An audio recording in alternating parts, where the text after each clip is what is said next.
So I think the key to this government is now to support the leader that we have in this country and get behind what he's saying, get behind what he's implementing.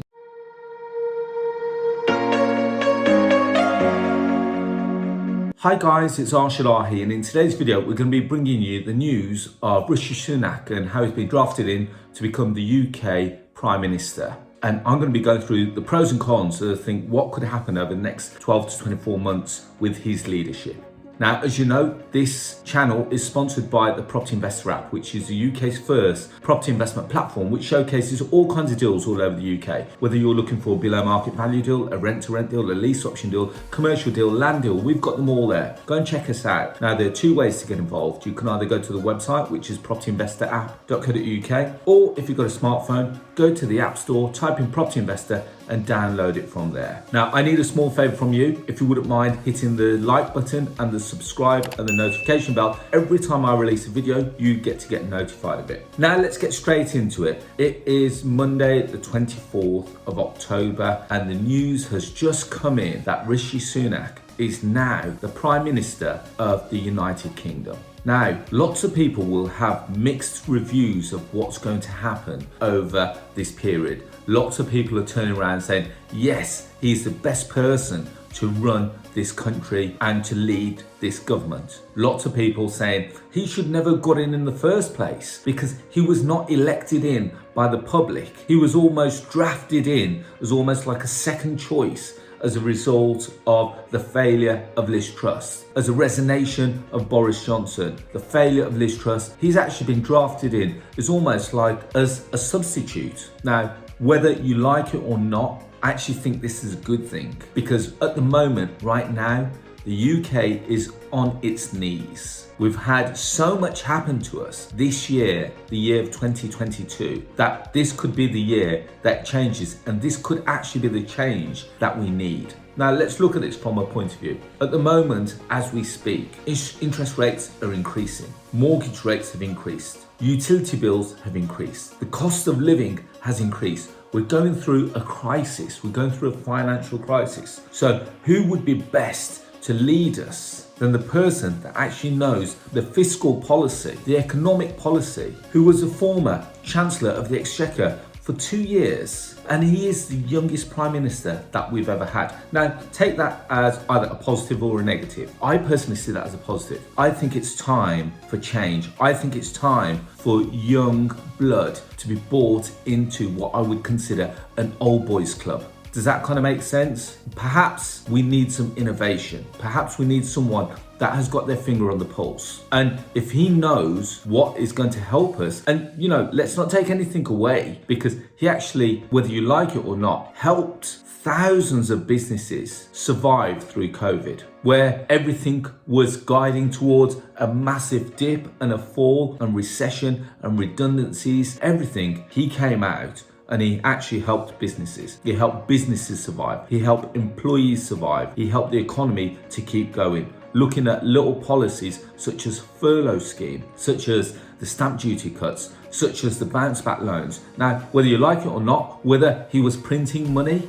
more money than we actually had in the economy, is a different question. But the reality is that without those, we wouldn't actually be where we are right now. The property industry itself wouldn't be where it is right now, where everything was going on. In theory, the property market should have crashed. Everyone expected and predicted the property market to crash. The reality is that with the changes of furlough, we're allowed to keep the estate agents running, we're allowed to keep the businesses running. With the introduction of the reduction of stamp duty, it allowed the property market to bloom in a tough time where everyone else expected it to fail. With little change like this, and this is where innovation comes in, because if he can continue to innovate and work with businesses and also understand as an economy, now I'm just not talking about the property industry, but I'm looking at the economy as a whole, understand what needs more capital injection. So we always talk about the NHS is underfunded.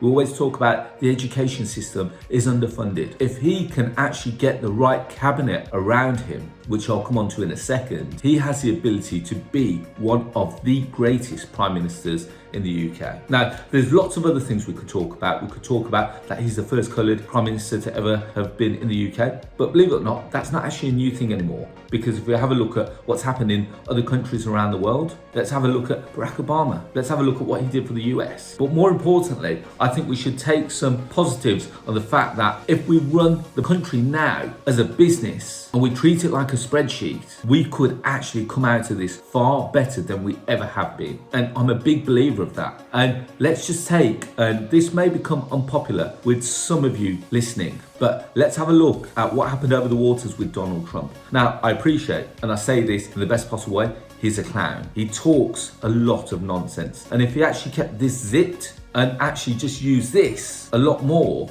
think what he did to that country. He ran it like a business. Now, the US economy has been the strongest it's ever been as a result of him using this. But if he kept this zipped, I actually thought he would have run the full term. And it's a shame that he didn't run the full term. And it's because he kept coming out with nonsense like saying we should drink bleach. What kind of rubbish is that? Now, if Rishi can take some lessons away from that and actually use this, because he has actually got a very good business brain. And if he uses his business brain and his economics background to run this business, which is now the UK economy, where we're on our knees, there's no reason why he should fail. Now, the other thing that he's got to do is convince the UK public, because so far, we are completely divided. We're divided because lots of people are saying that he shouldn't be there. People said that we should have gone for a public election. We should have gone to an election so that we can now elect who we want to run this country. So he's going to have this in the back of his mind because the other parties are going to be saying, well, hang on, right now, we've got the best chance ever to get elected to become the government of the UK. Labour is pretty much odds-on favourite to become the next government. So Rishi's going to have this in the back of his mind. So they're going to be pushing for election. Now, what he does between now and to that point where they can run an election is all down to him and will determine whether the UK public decide whether he's now the best person to run this or not. Now, the second part I've got to say, and I've touched on this briefly, is about the troops in his cabinet. We've seen time and time again through the leadership of Boris Johnson,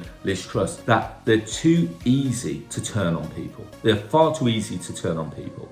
So they're very happy to throw people under the bus. So we saw when Boris Johnson had his parties, and we'll talk, I'm not interested in talking about his parties, but he denied it and he said, well, in actual fact, this person was here and that person had to resign. They had no choice but to resign. So, and we saw with Liz Truss that as soon as she started making some decisions, people started to say, well, I didn't support that. That wasn't me.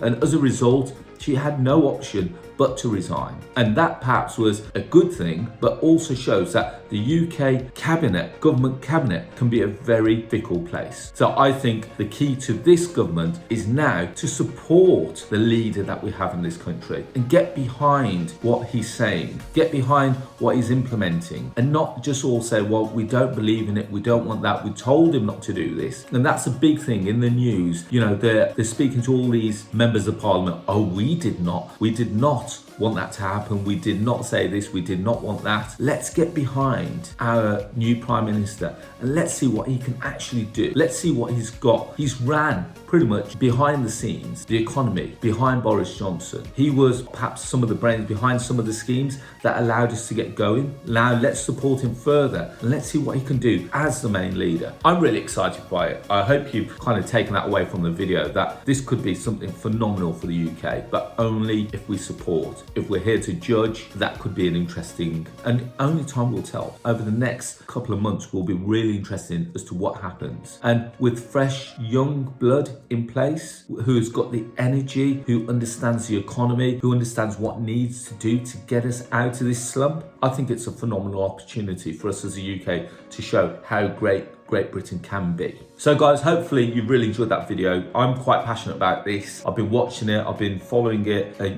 There's been lots said negatively, there's been lots said positively, and I'm on camp for pro Rishi, and I really hope he really does well. And Rishi, if you're watching this, with the best of respect, I really hope you do well, and I'm backing you every step of the way. So, not that he will watch this, but if he does, it'd be fantastic. Right, so guys, hopefully you've enjoyed this video. I've done a podcast on this as well. well. So if you want to go and listen to a podcast, slightly different stance, go and check it out. It's called The Property Rebel. You can find it on all podcast stores. So we're on Spotify, Stitcher, Google Podcasts, Apple Podcasts, just to name a few. It's called The Property Rebel. We release a new podcast every Tuesday at 6 a.m. As well as that, you want to connect with me on social media, go and check me out. I'm on Facebook, LinkedIn, Instagram, Twitter, Clubhouse, and TikTok. I'm quite new to TikTok. I'm kind of enjoying it, if I'm honest. But all under the handle of Arsh.